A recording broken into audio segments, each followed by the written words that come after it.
یہ کہانی ایک بادشاہ کی ہے۔ بادشاہ کا ایک عزیز ترین حجام تھا۔ یہ روزانہ بادشاہ کے پاس حاضر ہوتا اور 2-3 گھنٹے اس کے ساتھ رہتا تھا۔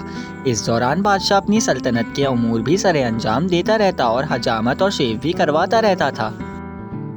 ایک دن حجام نے بادشاہ سے عرض کیا، حضور، میں وزیر کے مقابلے میں آپ سے زیادہ قریب ہوں اور میں آپ کا وفادار بھی ہوں، تو آپ مجھے اس کی جگہ وزیر کیوں نہیں بنا دیتے؟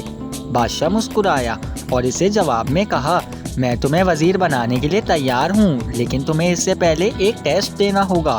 حجام نے سینے پر ہاتھ باندھ کر کہا، آپ حکم کیجئے بادشاہ سلامت۔ بادشاہ بولا، بندرگاہ پر ایک بحری جہاز آیا ہے، مجھے اس کے بارے میں معلومات لا کر دو۔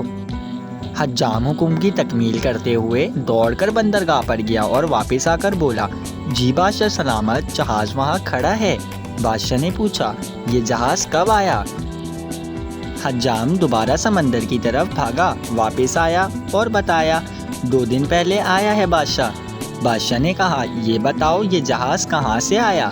حجام تیسری بار سمندر کی طرف بھاگا، واپس آیا تو بادشاہ نے پوچھا، جہاز پر کیا لدا ہے؟ حجام چوتھی بار سمندر کی طرف بھاگ کھڑا ہوا۔ القصہ مختصر، حجام شام تک سمندر اور محل کے چکر لگا لگا کر تھک گیا۔ اس کے بعد بادشاہ نے وزیر کو بلوایا اور اس سے پوچھا، کیا سمندر پر کوئی جہاز کھڑا ہے؟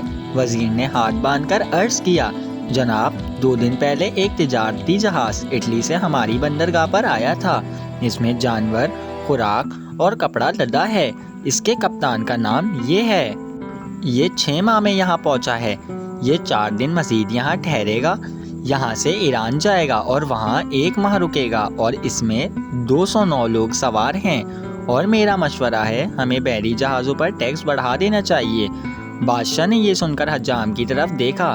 حجام نے چپ چاپ اسطرہ اٹھایا اور عرض کیا، جس کا کام اسی کو سانجھے۔